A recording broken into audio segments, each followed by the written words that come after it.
I have a cousin, Kat, who got married to Henry early this year. We weren't close as kids, she was pretty spoiled and would always brag about how much designer stuff she has. Be really mean to people under the guise of just trying to help, etc. Don't go out of our way to interact with one another, but I do see her at family events and whatnot, and we make small talk. I'm engaged to Chris, who is a software engineer. He's co-head of his department at work with 2 other people, not too long ago. Chris was telling me about how they had some new employees and one of them sounded really familiar. He told me the name and I realized it was Kat's husband. Also, he and Henry hadn't met face to face yet. Kat and Henry had a huge wedding. It was really nice, but all she did for months is brag about how amazing her wedding was. The wedding stuff's died down now, so recently she started going on about how wealthy her husband is and what a great lifestyle they have. One of my other aunts celebrated her 50th about a week ago. I went with Chris and Kat was there with Henry. We were chatting and Kat was saying how Henry has a fantastic new job that pays even more than his previous one. Henry chimed in and said that they were already planning to buy a new house. Kat asked what Chris does. I said he was an engineer like Henry and he has a good job too, but I'll admit I left out where he works on purpose. She smiled and nodded, then said it's fine. She understands that I'm embarrassed and want to keep it quiet. So that was pretty much the end of our conversation then. When we were leaving, she pulled me aside and told me to let her and Henry know if we needed help with the wedding.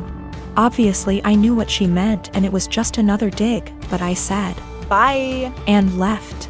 Literally 2 days later, I get a DM from Kat and she's furious, well, as much as one can be through text. That I didn't tell them that Chris was one of Henry's bosses.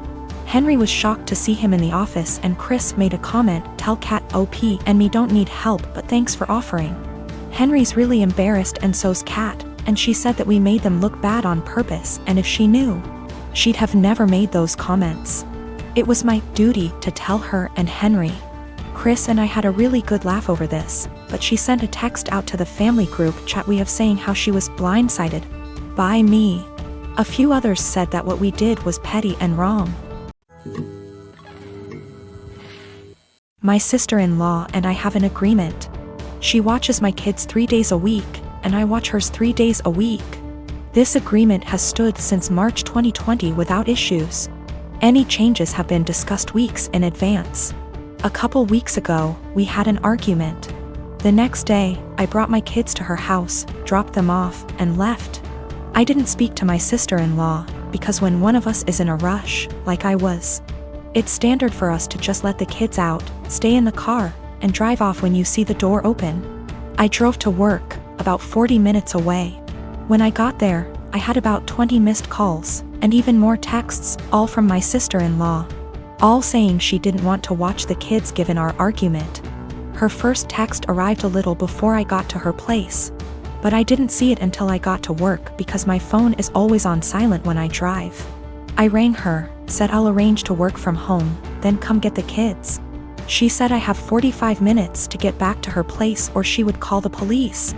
I told my supervisor the situation, and she said I could leave after I did a few things. This delayed me 20 minutes.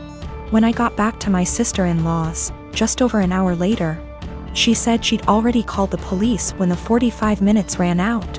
I then had to stick around long enough to tell the officer that I didn't abandon my children, there was just a communication issue. Sister-in-law and I had another shouting match later over this. I arranged other childcare for my kids and I've been mostly ignoring her since. However, she reached out and apologized, and has asked if I'd be willing to go back to the old childcare arrangement. I work with kids. If I got child abandonment on my record, I would never work in my field again, which she knew. And her calling the police was a massive overreaction, so if she needs a babysitter she can go whistle for all I care. She said that if I checked my phone, talked to her that morning, or came back when I was supposed to, she would not have needed to call the police, and I did this to myself. As she gave me a warning with that first text and I could have checked my phone or spoken to her directly when I got to her place.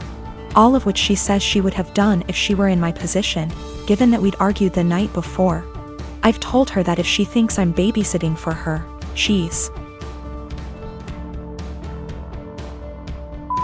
delusional, and she's on her own. Because of my refusal, It's looking like she may have to quit her job because my brother and her would pay more for a babysitter than they would earn from her working. My mother and brother have both called me an arsehole because there were no consequences to her calling the police, and that while she overreacted, she's apologized, so if I really forgive her, I'll let us move on.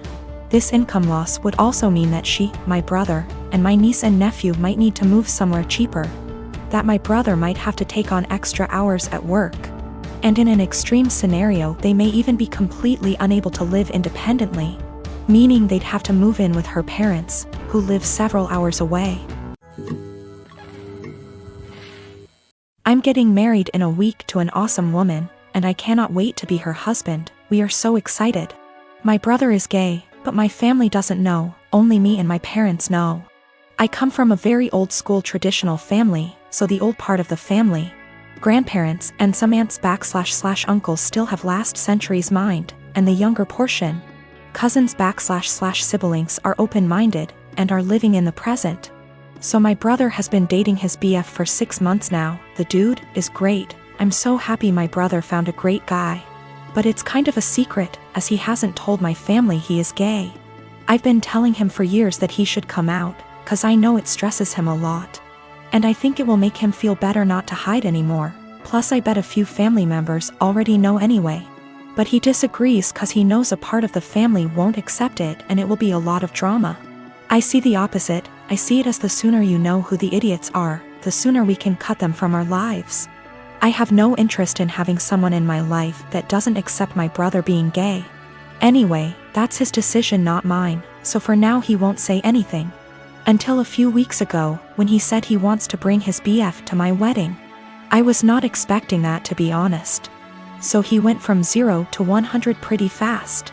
If it was any other occasion I would be supportive obviously, but I don't think my wedding day is the day to do that. Imagine all the drama and gossip and bullshit that would happen. And I don't want to get the attention away from my fiancé. That's her day. And I don't want to have to worry about that on my wedding day, and I think it's a pretty good reason. I asked him why my wedding day. He said it's because he wants to celebrate love with the two people he loves the most. Me and his boyfriend. This is killing me. I would fight my whole family for my brother and never speak to them again if I had to. But my wedding day is supposed to be a celebration, not a family fight, and I can't do this to my wife. That might ruin our future. I didn't even tell her. She is already stressed out, don't want to make it even worse, with a heavy heart. I asked him to please come alone to the wedding, and that I hope he understands me. He started crying and left my house without saying anything. Next day I got a text and he said, "Don't worry, going alone." I tried calling him but he didn't answer me, and my parents don't seem to know what's happening because they didn't say anything. He eventually called me back a few days later. We spoke. He said he understands my side, but things are still weird between us. Is the worst situation of my life. Spoke to fiancé, couldn't keep this from her anymore. She agreed with me. I know it won't be my brother that would cause trouble. The trouble would start with remarks and looks from some aunt/uncle. Doesn't matter, we are spending a lot of money on this wedding, planned it for a long time. My fiancé put her heart and soul into planning this wedding. I don't want to see my bride or mom crying, or some idiot uncle insulting my brother. Literally every other day of my life I will support my brother's decision to come out. Even at the wedding, I would obviously defend him. But the point is, not at the wedding. I have a lot of family members. I come from a religious community that doesn't believe in the public school system and tends to have a ton of kids. I have an older sister, Julia, a stepbrother, Ron, a stepsister, Molly, a half-brother, Joe, and a half-sister, Lucy. Growing up, all of us were homeschooled. This involved a lot of neglect, lack of textbooks or seasonally appropriate clothes / shoes, unheated house, and sometimes physical abuse. I lived mostly with my mom, but spent weekends with my step-family. Both houses were dysfunctional. My stepmom used to have a severe problem with alcoholism, although she's been better in the last few years. Ron is my best friend and I would be lost without him. We've supported each other through years of hard times. And we discuss a lot how our lives could have been different if we'd been sent to school or generally had a more healthy home life. Obviously, we don't want the same thing for our younger siblings. and don't want to see them struggling in minimum wage jobs while trying to study for a GED the way we're doing. When I went to visit him recently, I found that my stepmom had gone out of the country for an entire week and left the youngest two at the house. Ron and Molly both work. Molly hasn't been doing any homeschooling for about 2 years and are out of the house for most of the day and night. I tried to help Lucy with her math homework, but she was extremely behind grade level and kept getting distracted because she had to make lunch or do chores. Joe spends all day in his room playing video games and gets no guidance from anyone. I tried to as gently as possible get him to do some reading, but he doesn't understand how serious the situation is, and obviously is having too much fun to care. So I called CPS and reported educational neglect. And obviously everyone knew it was me. And Ron told me that stepmom said I wasn't welcome at the house anymore and to never contact any of them again. Molly is extremely mad at me. She blocked me on Facebook and doesn't have a cell phone where I can reach her. Julia, who somehow heard about all this despite living across the country, also blocked me on Facebook and reported my Facebook as impersonating a celebrity. Facebook deleted it, generally making everything harder. This stings even more because I'm already estranged from my bio mom over my religious beliefs. I now have no family members left, besides Ron, thank bejeebus, who want anything to do with me. I feel like I make enemies everywhere I go. Ron has been saying for years that he can't call CPS, and I guess this is why, but at least he doesn't blame me.